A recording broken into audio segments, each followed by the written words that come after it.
নজর রাখবো পরবর্তী সংবাদে। ইউপিআই আইনে এবার বা ইউপিআই নিয়মে এবার বড়সড় বদল আনতে চলেছে আরবিআই বড়সড় বদল ইতিমধ্যে এনেছে, কিন্তু কি সেই বদল? যেমনটা খবর যে চালু হতে চলেছে ডেলিগেট পেমেন্টস, ইউপিআই পেমেন্টস এর পরিমাণ বৃদ্ধি। তাহলে সেই জায়গায় কতটা সমস্যায় পড়বে মধ্যবিত্ত? মুদ্রাস্ফীতি কমিটির বৈঠকে নতুন সিদ্ধান্ত ইতিমধ্যেই উঠে এসেছে। তবে এই পরিবর্তন সম্পর্কে জানবো, কথা বলবো।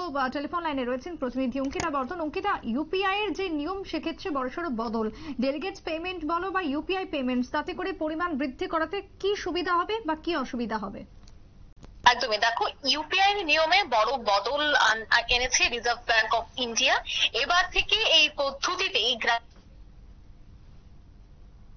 পারবেন কর। সব থেকে বড় খবর গ্রাহকদের জন্য। অন্যদিকে বৃহস্পতিবার অর্থাৎ 8ই অগস্ট মুদ্রানীতি কমিটির যে বৈঠক শুরু হয়েছিল, সেই বৈঠকের শেষে যা ঘোষণা করেন কেন্দ্রীয় ব্যাংকের গভর্নর শক্তিকান্ত দাস, এবং সেই বৈঠকের পরই কিন্তু তিনি একটি প্রেস কনফারেন্স করেন এবং সেখানে তিনি বিস্তর তুলে ধরেছেন।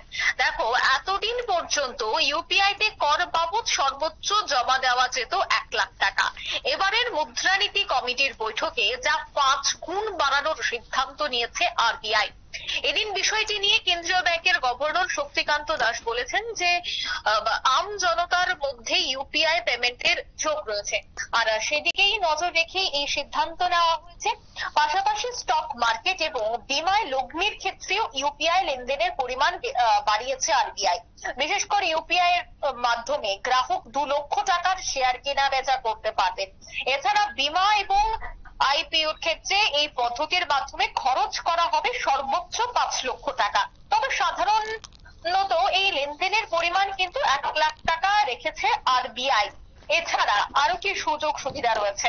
দেখো, এছাড়া ইউপিআই তে ডেলিগেট পেমেন্টস নামে একটি নতুন ফিচার লঞ্চ করার কথা ঘোষণা করেছে আরবিআই, এবং এর মাধ্যমে একজন গ্রাহক নিজের পছন্দ মতো কোনো ব্যক্তিকে তার ব্যাংক অ্যাকাউন্ট থেকে ইউপিআই পেমেন্টের অনুমতি দিতে পারবেন, যা একেবারে খুবই গুরুত্বপূর্ণ একটা বিষয়।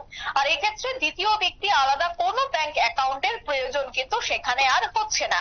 এদিন আরবিআই গভর্নর শ্রীকান্ত দাস তিনি বলেন যে ডেলিগেট পেমেন্টস চালু হলে ইউপিআই লেনদেন আরো বাড়বে, যা নিয়ে দ্রুত নির্দেশিকাও জারি করা হবে বলে জানিয়েছেন তিনি।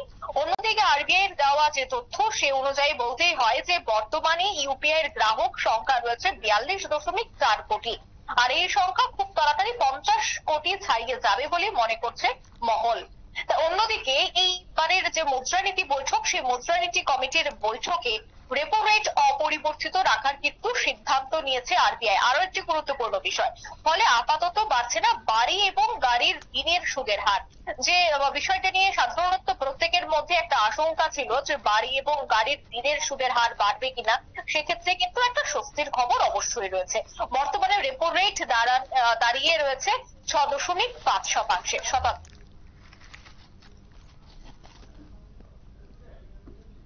একেবারেই তাই।